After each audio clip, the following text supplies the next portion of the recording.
Breaking news చూస్తున్నాం. ఉపాధ్యాయ విద్యారంగ సంస్థల సమస్యలు పరిష్కరించాలని ఇక ఉపాధ్యాయులు పోరు కార్యాచరణ మొదలుపెట్టినట్టు తెలుస్తోంది. మొత్తం 4 దశల్లో తమ ఉద్యమానికి తెరలేకపోతున్నట్టు తెలుస్తోంది.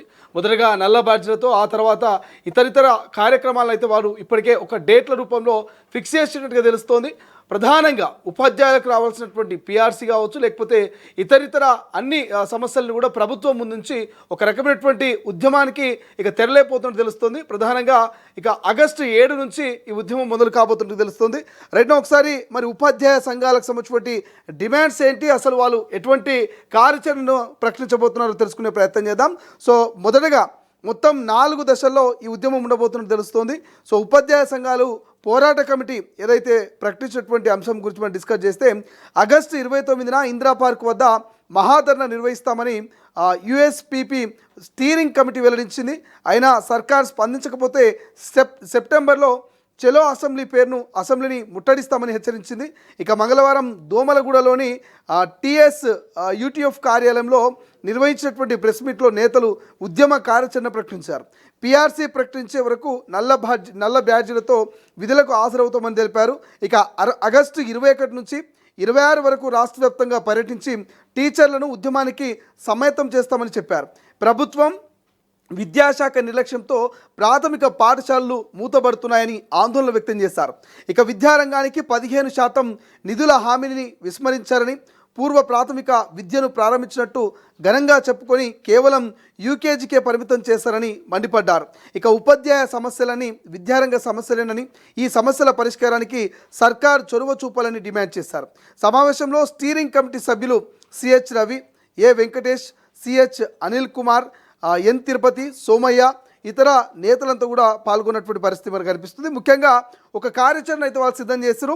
ఆగస్టు 7న పాఠశాల స్థాయిలో నల్ల బ్యాడ్జీలతో మరి విధులకు హాజరై భోజన విరామ సమయంలో నిరసన తెలపడం, అదే రోజు నుంచి పిఆర్సీ ప్రకటించే వరకు నల్ల బ్యాడ్జీలతో విధులకు హాజరయ్యి ఆగస్టు 12, 13 తేదీల్లో మండల కేంద్రాల్లో నిరసన ప్రదర్శనలు, తహసీల్దార్లకు మెమొరండాలు అందజేత, అండ్ ఆగస్టు 19న జిల్లా కేంద్రాల్లో ధర్నాలు, ఆగస్టు 29న హైదరాబాద్ ఇందిరా పార్క్ వద్ద మహాధరణ. ఇక సెప్టెంబర్లో చలో అసెంబ్లీ అనేటువంటి కాన్సెప్ట్లో సర్కార్ కనుక స్పందించకపోతే చలో అసెంబ్లీ అనేటువంటి కాన్సెప్ట్లో మరి ఈ ఉపాధ్యాయ సంఘాలంతా కూడా మరి ఏకమయ్యేందుకు సిద్ధమవుతున్నట్టుగా తెలుస్తోంది. రైట్, ఒకసారి మరి అసలు ఏం జరుగుతుంది, సో ఈ కార్యాచరణకు సంబంధించి మరి సానుకూలంగా ఉందా, అసలు ఎటువంటి రెస్పాన్స్ వస్తుందో మనం తెలుసుకునేటువంటి ప్రయత్నం చేద్దాం. ఇప్పటికే టీపీటీఎఫ్ రాష్ట్ర అధ్యక్షులు అనిల్ కుమార్తో మనం ఒకసారి డిస్కస్ చేసేటువంటి ప్రయత్నం చేద్దాం. మరి ఈ కార్యాచరణ ఎక్కడి దాకా వచ్చింది, ఏం చేయబోతున్నారు అనేటువంటి ఒక డిస్కషన్ కూడా మనం మొదలుపెట్టేటువంటి ప్రయత్నం చేద్దాం. సో ప్రస్తుతం తొలి వెలుగు ఫోన్ లైన్లో టీపీటీఎఫ్ రాష్ట్ర అధ్యక్షులు అనిల్ కుమార్ గారు లైన్లో ఉన్నారు. వారితో కూడా మనం మాట్లాడే ప్రయత్నం చేద్దాం. సో అనిల్ కుమార్ గారు, ఒక కార్యాచరణ సిద్ధం చేసినట్టు తెలుస్తోంది, ఒక పోరు బాటకు మీరు సిద్ధమవుతున్నట్టుగా తెలుస్తోంది. సో ఎట్లుండబోతుంది ఈ పోరు బాట, ప్రధానమైనటువంటి డిమాండ్స్ ఏంటి? సార్, మేము ఉపాధ్యాయ సంఘాల పోరాట పక్షాన 4 దశల ఉద్యమ కార్యాచరణ నిజం. ముఖ్యంగా విద్యారంగ సమస్యలు మరియు ఉపాధ్యాయులకు సంబంధించిన సమస్యల పరిష్కారం కోసము ఈ 4 దశల పోరాటం ఉంటుంది. ఎందుకంటే పిఆర్సీకి సంబంధించి 3 సంవత్సరాలు అవుతుంది అది కమిటీ వేసి, ఇప్పటి వరకు ఈ ప్రభుత్వం రిపోర్ట్ తెప్పించుకోలేదు. అలాగే 6 డిఎల్ పెండింగ్ ఉండడం అనేది భారతదేశంలో ఉన్నటువంటి ఏకైక రాష్ట్రం అది తెలంగాణ రాష్ట్రమే అవుతుంది. కాబట్టి మా డిమాండ్స్ ను నెరవేర్చే వరకు తప్పకుండా మా ఉద్యమ కార్యాచరణ కొనసాగుతుంది.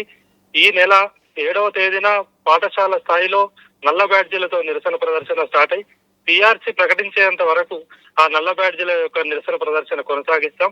అలాగే 12, 13వ తేదీ నాడు మండల కేంద్రాలలో నిరసన ప్రదర్శన మరియు తహసీల్దార్లకు మెమోరండా కార్యక్రమం ఉంటుంది. అలాగే ఇదే నెల 19 నాడు అన్ని జిల్లా కేంద్రాలలో పెద్ద ఎత్తున ధర్నా కార్యం కొనసాగుతుంది. మహాధర్నాను హైదరాబాద్ లో ఇందిరా పార్క్ కాడ 29వ తేదీ నాడు ఉంటుంది. అప్పటి వరకు ఈ సమస్యలు పరిష్కరించకపోతే తప్పకుండా ఈ అసెంబ్లీ సెషన్ జరిగేటప్పుడు చలో అసెంబ్లీ కార్యక్రమాన్ని కూడా మేము పిలిపివ్వడం జరిగింది. ముఖ్యంగా ముఖ్యమంత్రి గారు చెప్పినప్పుడు మేము విద్యారంగ సమస్యల కోసమే ఉపాధ్యాయ సంఘాలుగా పనిచేస్తా ఉన్నాం. ఇవాళ ప్రాథమిక పాఠశాలలకు పెనుముప్పుగా మారినటువంటి జీవో నంబర్ 25ను రద్దు చేయాలని కోరుతా ఉన్నాం. పాఠశాలల్లో మౌలిక వసతులు కల్పించాలి. పాఠశాలలు ప్రారంభమై 50 రోజులైనప్పటికీ ఇప్పటికీ యూనిఫామ్స్ ఇవ్వకపోవడము ఈ విద్యాశాఖ యొక్క ప్రణాళిక లోపమే. అది తప్పకుండా ఇలా కేజీబీలకు సంబంధించినటువంటి మినిమం టైం స్కేల్ ఇవ్వాలి. సమగ్ర శిక్షా ఉద్యోగులకు సంబంధించి అదొక సమస్య ఉంది. మోడల్ స్కూల్ అన్నిటిని కూడా తెలంగాణ పబ్లిక్ స్కూల్ చేస్తామని చెప్తున్నారు. వాళ్ళను ప్రభుత్వంలో విలీనం చేసుకోవాలన్నటువంటి తదితర డిమాండ్లతో మేము ఈ 4 దశల కార్యక్రమం ఇచ్చాం.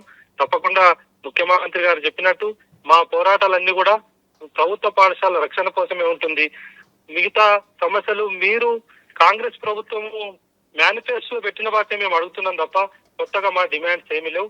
ప్రభుత్వం అధికారంలోకి రాగానే 3 పెండింగ్ డిఏలతో పాటు 6 నెలల్లో పిఆర్సీ అమలు చేస్తామన్నది హామీ ఇచ్చినటువంటి ఈ ప్రభుత్వం ఈ రోజు అధికారంలో ఉంది కాబట్టి ఆ నెరవేర్చలేదు కాబట్టి 2.5 సంవత్సరాలు ఓపిక పట్టాం. ఇప్పుడు కంపల్సరీ ఈ ఉద్యమ కార్యాచరణ ద్వారా ప్రభుత్వంపై ఒత్తిడి తీసుకొచ్చి ఈ సమస్యలు సాధించే వరకు మా ఉద్యమ కార్యాచరణ కొనసాగుతుంది. ఇప్పుడు మీరు 4 కార్యాచరణలు పెట్టుకున్నారు 4 దశల్లో. ఈ 4 దశల్లోనే మీకు అంటే ముఖ్యమంత్రి గారో లేకపోతే రాష్ట్ర ప్రభుత్వం స్పందిస్తారని మీరు అనుకుంటారా? మొదటి 2-3 కార్యాచరణలోనే పూర్తిగా మీ సమస్యలు సాల్వ్ అవుతాయి అనుకుంటున్నారా, లేకపోతే చివరి కార్యాచరణ వరకు అసెంబ్లీ ముట్టడి దాకా ఈ వ్యవహారం వెళ్ళేటువంటి అవకాశం కనిపిస్తుందా? అది ప్రభుత్వ వైఖరిని బట్టి ఉంటుంది. మాకైతే ప్రభుత్వము ఆ చెలో అసెంబ్లీ దాకా తీసుకోపోదేమో అనిపిస్తుంది.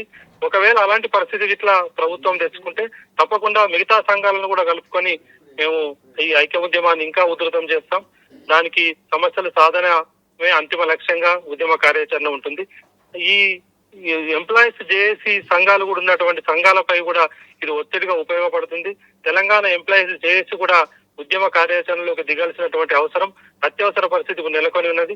పెన్షనర్లకు సంబంధించి కూడా హెల్త్ కార్డులకు సంబంధించి కూడా ఒక ప్రభుత్వము స్పష్టమైన జీవోలు ఇవ్వకపోవడం, ఇవాళ కార్పొరేట్ హాస్పిటళ్లలో వైద్యం అందకపోవడం, 3 నెలల నుంచి మా వేతనాల నుంచి 1.5 డిడక్షన్ జరుగుతున్నప్పటికీ ఇవాళ కార్పొరేట్ హాస్పిటల్లో పోతే ఈ మా దగ్గర హెల్త్ కార్డులు పనిచేయట్లేదని కార్పొరేట్ హాస్పిటల్లో బోర్డు పెట్టుకొని మమ్మల్ని అవమానపరిచే విధంగా ప్రవర్తిస్తుంది.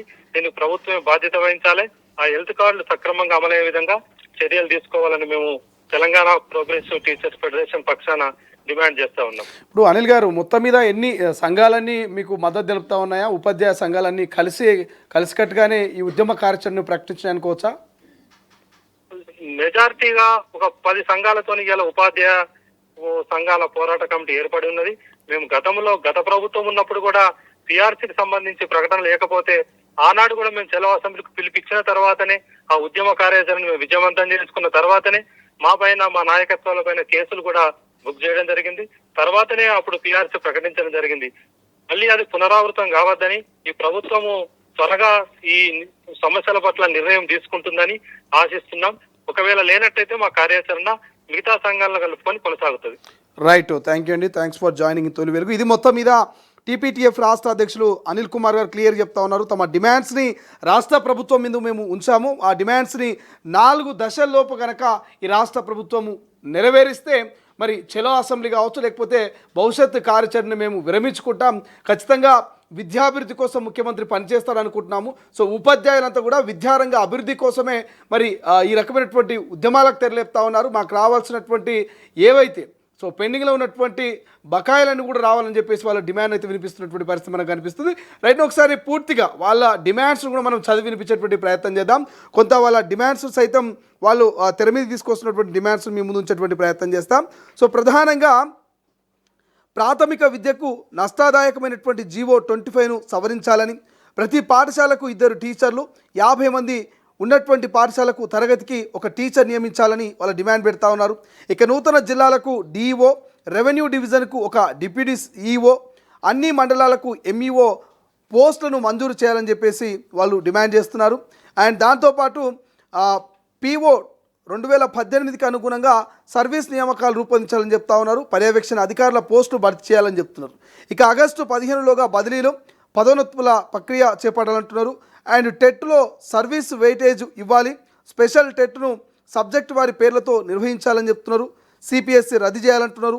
మెమో 50 సెంట్ ప్రకారం 2003 డిఎస్సి టీచర్లకు పాత పెన్షన్ వర్తింపజేయాలంటున్నారు. అండ్ దాంతోపాటు విద్యాశాఖలో బీసీ, గిరిజన గురుకులాల టైం టేబుల్ మారాలి అంటున్నారు. అండ్ మోడల్ స్కూల్స్, ఎయిడెడ్ స్కూల్స్ను విద్యాశాఖలో విలీనం చేయాలంటున్నారు.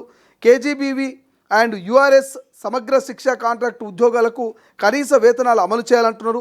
జీవో 317 బాధితులకు న్యాయం చేయాలంటున్నారు. జీవో 190 అమలు చేయాలంటున్నారు. అండ్ 5 వాయిదాల ఏదైతే డిఏను వెంటనే ప్రకటించాలంటున్నారు, పిఆర్సీ నివేదికను వెంటనే తెప్పించి అమలు చేయాలంటున్నారు, అండ్ పెండింగ్ బిల్లులను ప్రతి నెల 2,000 కోట్ల చొప్పున విడుదల చేయాలంటున్నారు. ఇక హెల్త్ కార్డులు పూర్తి స్థాయిలో అమలుకు చొరవ తీసుకోవాలని టీపీటీఎఫ్ అంటే తెలంగాణ ప్రోగ్రెసివ్ టీచర్స్ ఫెడరేషన్ అయితే ఈ డిమాండ్స్ను రాష్ట్ర ప్రభుత్వం ముందు పెట్టింది. ఒక రకంగా చెప్పాలంటే ఇక రేవంత్ సర్కార్పై టీచర్లు తిరుగుబాటును మొదలుపెట్టినట్టు తెలుస్తుంది. ఈ 4 దశల కార్యాచరణలో కనుక రాష్ట్ర ప్రభుత్వం స్పందించకపోతే, మా డిమాండ్లు నెరవేర్చకపోతే భవిష్యత్తులో అసెంబ్లీ ముట్టడికి సైతం మేము వెనకడుగు వేయమంటూ టీచర్లంతా కూడా ఒక అల్టిమేటం జారీ చేశారు ఈ రాష్ట్ర ప్రభుత్వానికి, ముఖ్యమంత్రి రేవంత్ రెడ్డికి అనేది ఇక క్లియర్ కట్గా స్పష్టంగా అర్థమవుతుంది. చూద్దాం రాష్ట్ర ప్రభుత్వం ఈ డిమాండ్స్లో కొన్నైనా నెరవేరుస్తుందా, తమ ఉద్యమ కార్యాచరణని విరమించుకోవాలని సానుకూలంగా స్పందిస్తుందా, ఏం చేయబోతుంది ఈ ఉపాధ్యాయుల విషయంలో, మరి ప్రధానంగా ఈ విద్యారంగ సమస్యల పట్ల ఈ రాష్ట్ర ప్రభుత్వం విద్యాశాఖ మంత్రి అయిన ముఖ్యమంత్రి రేవంత్ రెడ్డి అనేది భవిష్యత్తులో చూద్దాం.